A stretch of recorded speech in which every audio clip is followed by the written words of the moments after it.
You're going to hear the voice of Grandma Iole Banker, Grandma Iole Martinat Banker, and I'm going to show you photos that are important to the family.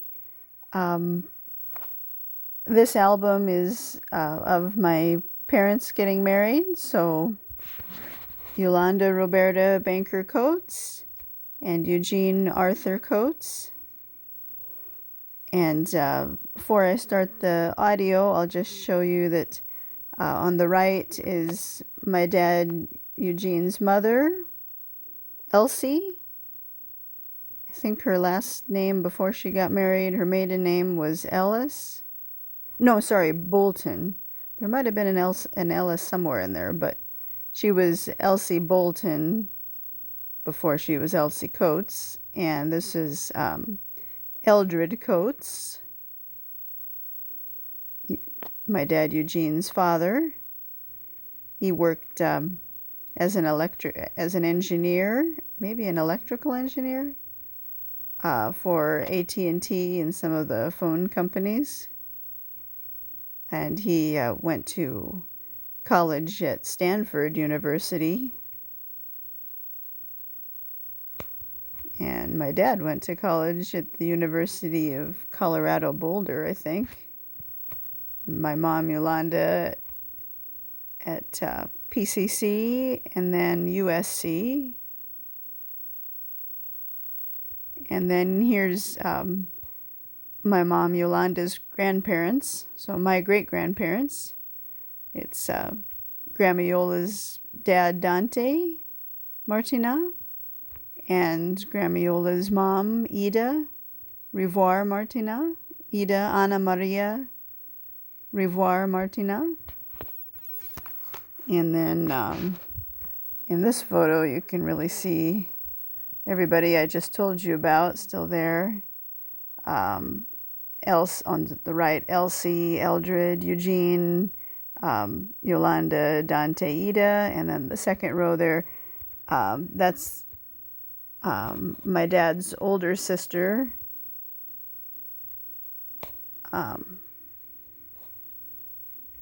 Colleen. She was Colleen Coates, and then I think Colleen Holloway, yeah. And there's Grandpa Bob and Grandma Yola and Sandy, which is the wife of Jack. That's Yola's son, Jack, John.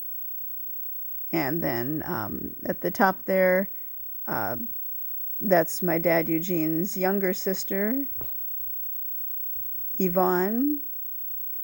She was Yvonne Coates before she became Yvonne Reich.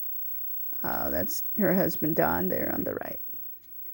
I don't have too many pictures of Eldred Coates because he passed away shortly after I was born, like the same year, I think, in 1981. Looks kind of tan there in the picture.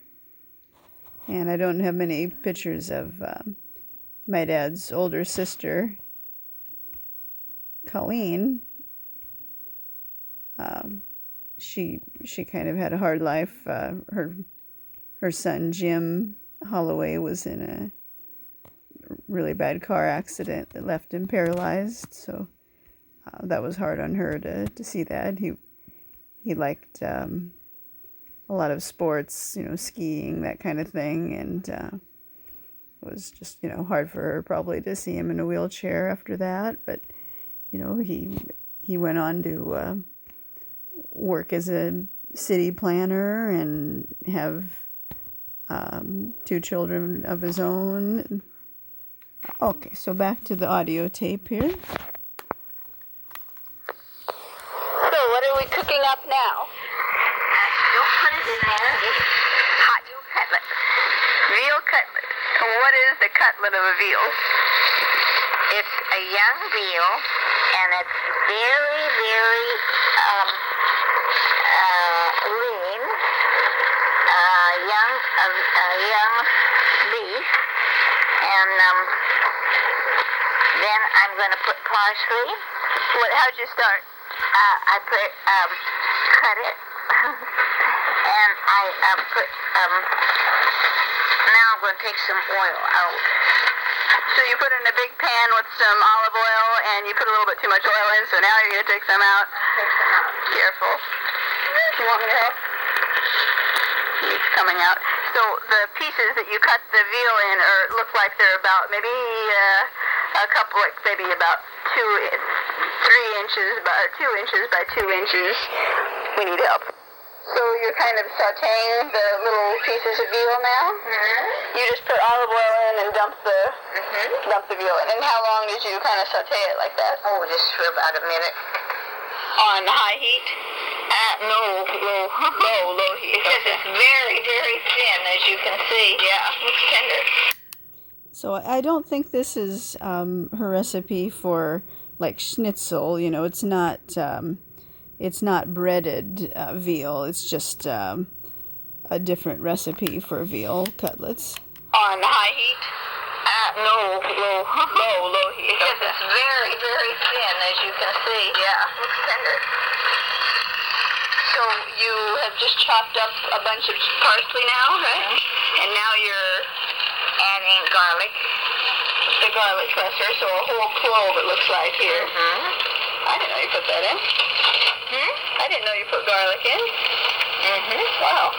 Okay, so you're going to saute it a little bit longer now with the garlic. Just for a minute, because the garlic cooks fast. Okay. And we don't want to burn it. So how much veal did you use? Like a whole... Oh, I don't know, just Yeah, a little. 3 very, very thin slices.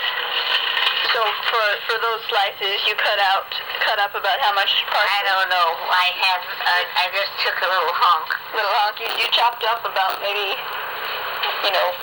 once it's chopped, it can fit in about a fourth of a cup, it looks like. Maybe. Yeah. Now I'm going to look for my can of tomato sauce, huh? Regular Hunt's tomato sauce here? Uh-huh. Not paste, just the regular sauce. Just regular sauce. Okay. I wish I could find my other smaller one. I had... Is that it? No, That's that's paste. We want sauce. Mm-hmm. See if you can find the small one. Oh, this one here. Right there. That's it. You got it.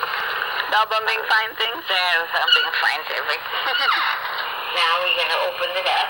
So you're just going to use how much of that Hunt's tomato I sauce? don't know. We're going to look and see. Okay.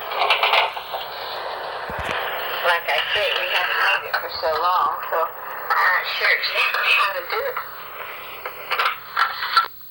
What have you done since I went away? I put in the tomato sauce and added the parsley, and I don't know how much parsley. I just put it all in, and then I taste it and see if I like it. And then what about the tomato sauce? How much did you put into that? I put in a big can and a little can, then I added some water. How much water for all that? Oh, A couple teaspoons. half a can. Half a can of Half water. a big can. Makes it not quite so salty, huh? Yeah. Yeah. Not so strong. So now what are you going to do? You like the parsley taste? It almost could stand a little more parsley, but Yeah. God, I put the whole thing in. You chopped a lot. Oh, you put a whole, did you have a whole, like, stem of parsley and you put the whole stem in? About 3/4 of it. Now you wish you had the other quarter. Yeah, that's okay. And then the garlic. Okay, I guess I'm going to put the garlic in. And now we let it cook. And then now we're going to cook some peas. And then we're going to put some peas inside. How many peas? Like a whole, don't give me a number of peas. You know what I mean? Like a whole package. Uh-huh. I don't know how many ounces. 10 ounces. So are you cooking everything on low now? Uh-huh. And then you add the peas right at the last Right, step minute, so that they yeah. don't get soggy, huh? Right, because they're going to be cooked already. Smells good. Well, I hope it's good. it always is. I get to taste it? We'll just go like that. Listen. That's hot. Oh, yum. Yum, yum, yum. Have just some French bread and just the juice. That's great.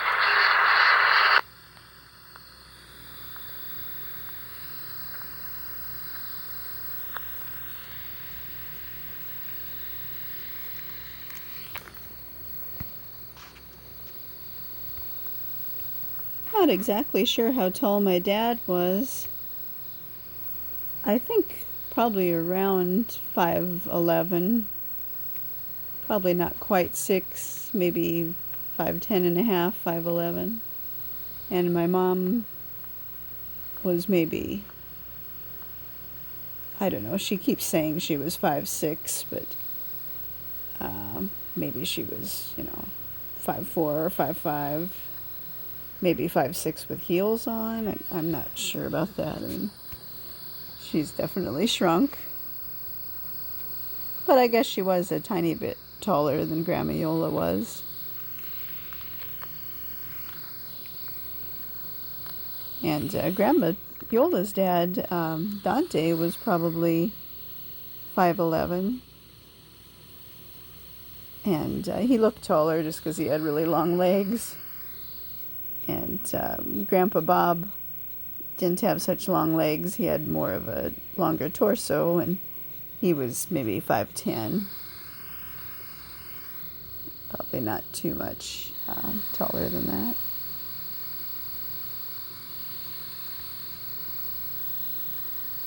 It's a beautiful wedding cake. It's got like little bells at the top.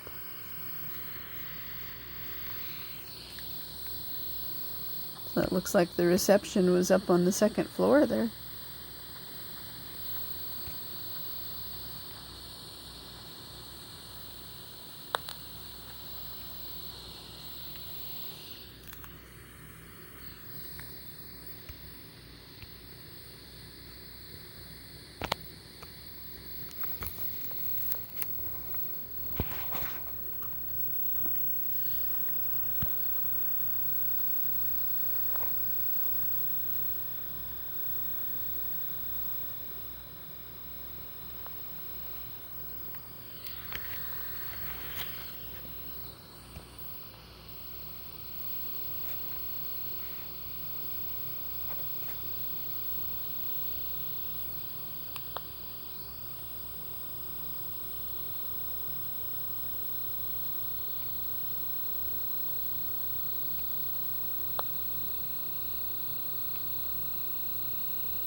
I think my dad was pretty nice looking. I like his complexion. His hair was it looked good, and he had a lot of hair. Looked good in certain angles, I think.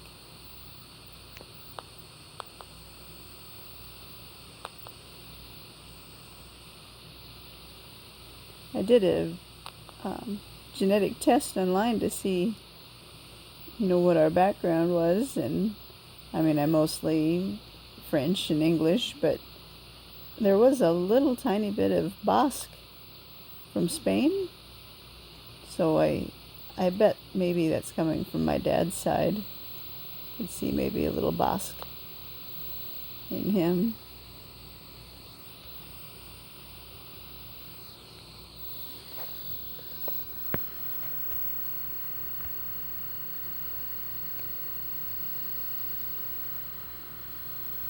I guess that's all of the tape.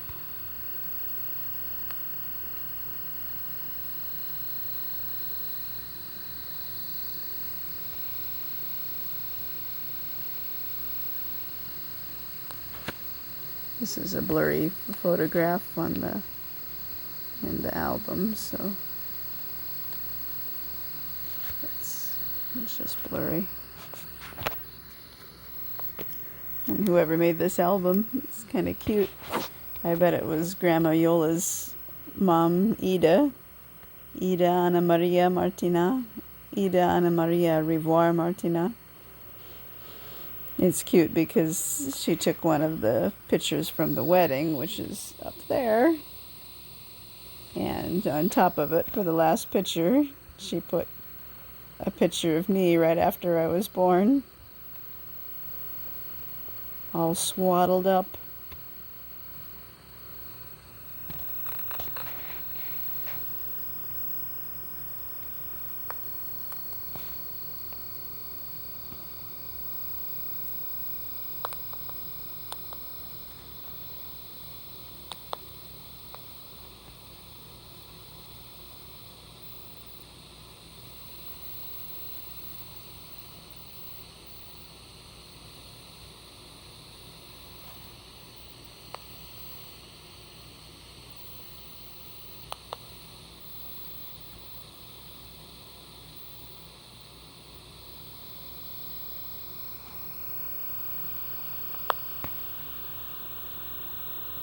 I won't even recognize myself, except for maybe my funny hair.